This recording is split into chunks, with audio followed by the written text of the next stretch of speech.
Your Excellencies present, distinguished ladies and gentlemen, the Bishop of AGC, our friend, Colonel Graham from Samaritan Pass, the World AGC Group led by Mr. Shofa, World Gospel Mission. Distinguished ladies and gentlemen, I'm really, really happy to be part of this momentous occasion when we celebrate this iconic building. And I thought it was meant for heart surgery and treating people. But I have been told, we have been told ably, that it is actually a place to preach the gospel of Jesus Christ. I must admit I have never seen a church like this. Universal health coverage is central to our mission of enhancing the health of Kenyans, increasing efficiency in the provision of essential public services, mobilizing local and foreign investment to develop industrial capacity and competitiveness and complement national development efforts. One of our foremost fundamental commitment in the bottom-up economic transformation agenda is ensuring that every Kenyan, everywhere, has access to quality and affordable healthcare at all times. All efforts and investments that complement this commitment are therefore very highly valued. The investment I see here speaks to the heart of our mission and agenda to make healthcare universally available and accessible to all Kenyans. Without a doubt, the official opening of the AGC Tenwek Hospital Cardiothoracic Center is a welcome and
many people would ask,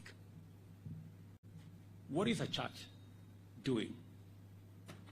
An organization that's supposed to be they have become reliable, trusted partners of the government of Kenya in the delivery of health. The reason why we made healthcare one of our pillars in the next 5 years to make sure that we not only make health affordable, but also accessible. You are, by providing this facility, the kind of services that would be provided by this facility, people would need to travel to India to get them. But now we don't have to. We can find the facilities here at home. And I must commend Samaritan Pass and all the other partners. I know many people have contributed to make this facility what it is today. And to complement these developments, the government is implementing bold healthcare sector reforms to enhance financing, regulation, investment, digitization, and the provision of adequate skilled and motivated professional personnel to deliver UHC. Towards this end, I signed 4 key laws last year: the Social Health Insurance Act, the Primary Health Act, the Digital Health Act, and the Facility Improvement Financing Act. Through the Social Health Insurance Act, the Social Health Authority has been established to replace the National Hospital Insurance Fund and administer primary healthcare funds in a way that ensures every Kenyan, especially those who are needy, vulnerable, or living with chronic conditions, receive high-quality care. Primary health care is now free at all dispensaries and health centers, as well as selected hospitals, while ambulance and emergency services are available nationwide, free of charge. And I want to say this, that many people ask me, why do we have to pay for other Kenyans? Why do we have to pay for the vulnerable? How is it our business? And I want to encourage all of us that either we contribute or finally we will end up in Harambee and we will still contribute. So I think it is much more structured.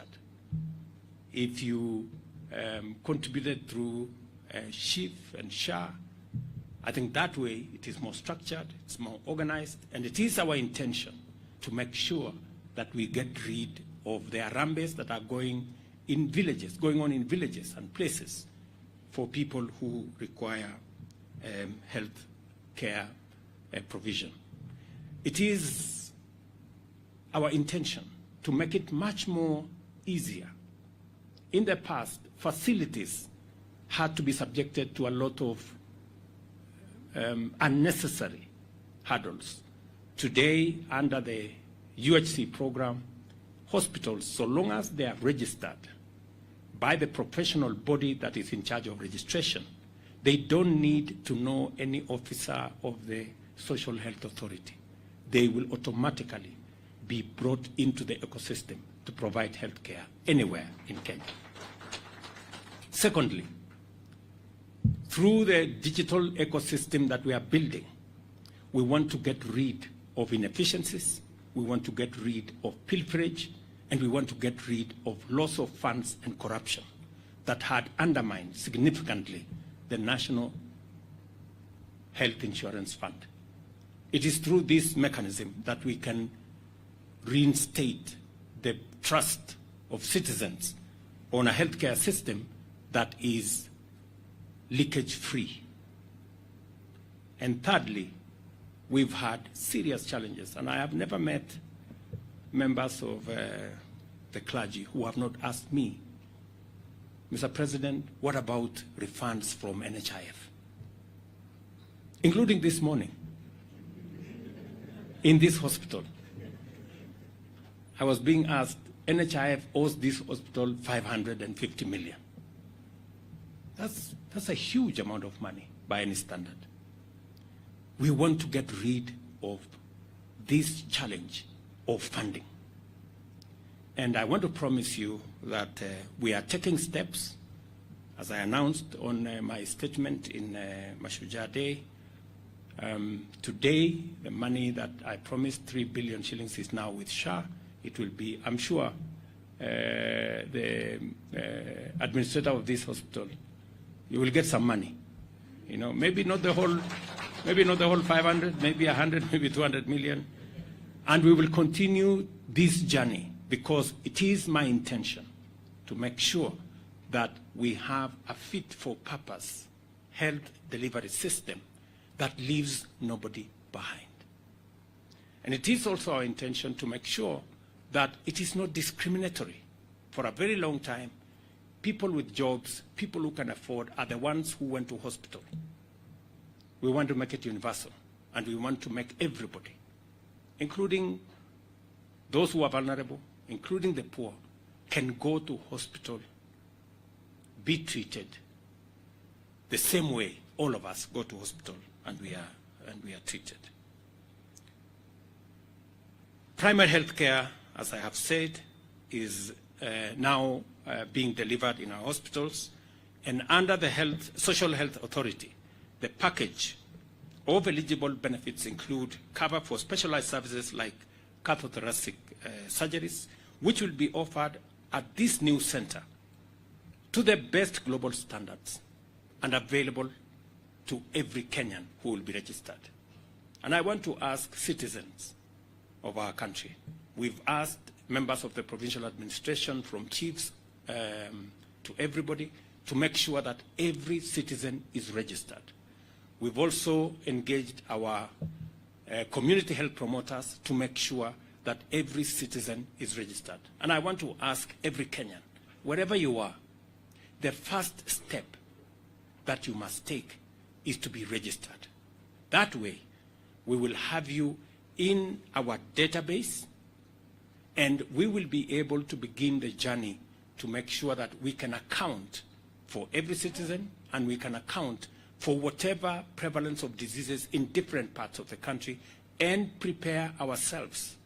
Because it is said, forewarned is forearmed, so that we can prepare ourselves better to deal with the health challenges that face our country. So I'm asking every citizen, wherever we are, to make sure that you're registered.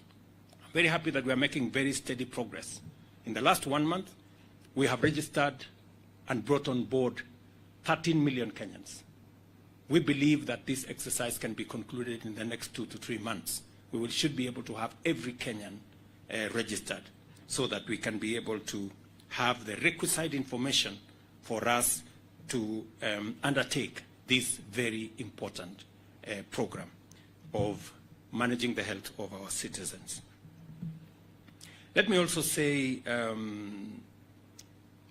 that the authority, the Social Health Authority, will enable millions of Kenyans access advanced care at facilities like this one without worrying about exorbitant costs. Similarly, the Digital Health Act has been enacted to provide a robust framework for streamlining healthcare processes through digitization, covering every aspect of patient registration to the verification and payment of claims. This framework significantly enhances transparency in healthcare service provision and helps eliminate corruption. We have incidences where some hospitals in the past had more accountants than medical personnel,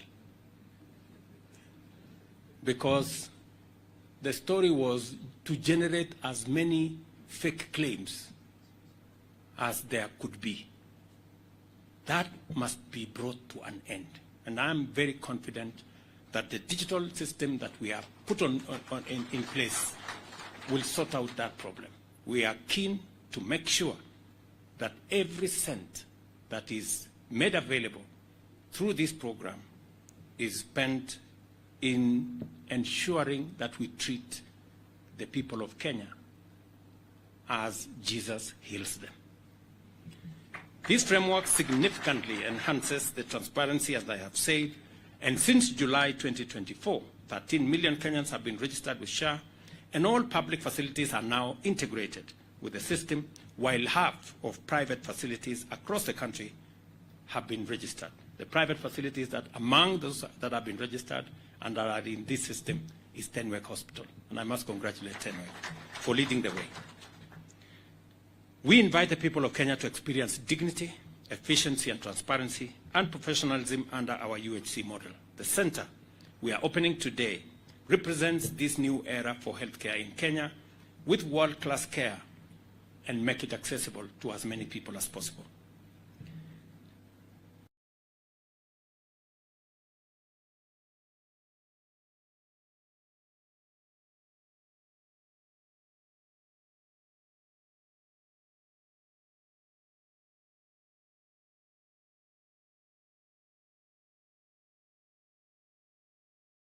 It is also an institution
as we celebrate the opening of the Tenwek Mission Hospital Cardiothoracic Center.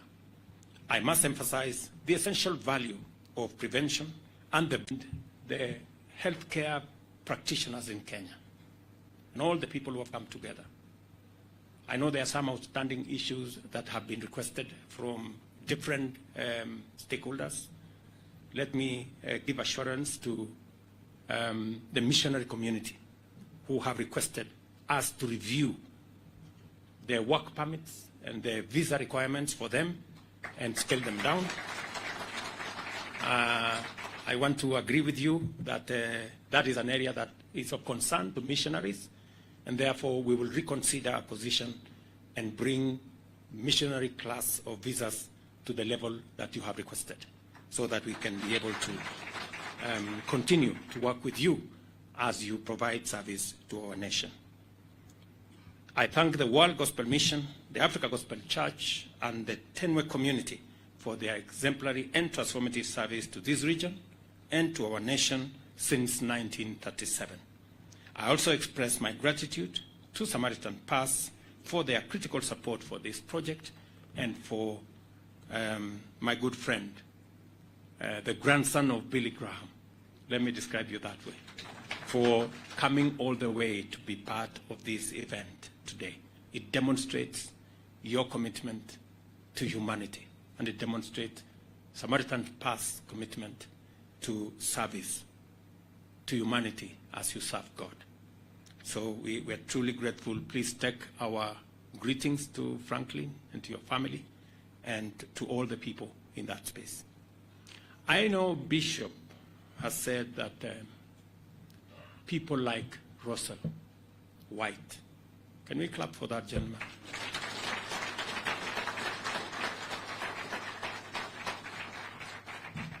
People like Russell White deserve to be our heroes. I think, Bishop, they deserve more. I mean, sometimes you wonder how saints look like and whether they walk. I must say, looking at White, he belongs to the sainthood. You know, people who commit their lives, move away from their countries, go with their families to serve humanity. They are nothing but saints. And so, to you, Russell, and your team, and to the many dedicated people who've thought about this, agonized about it, planned about it, and today we celebrate the reality. We are truly grateful to you and to the men. To Colonel Graham, please convey our appreciation to your entire team and to their excellent work, selfless dedication, and invaluable contribution. The Tenwek, ladies and gentlemen, it's now my pleasure to declare the Tenwek Mission Hospital Cardiothoracic Center opened. God bless you. God bless all of us. God bless Kenya and all our friends and partners. Asante sana. Thank you very much.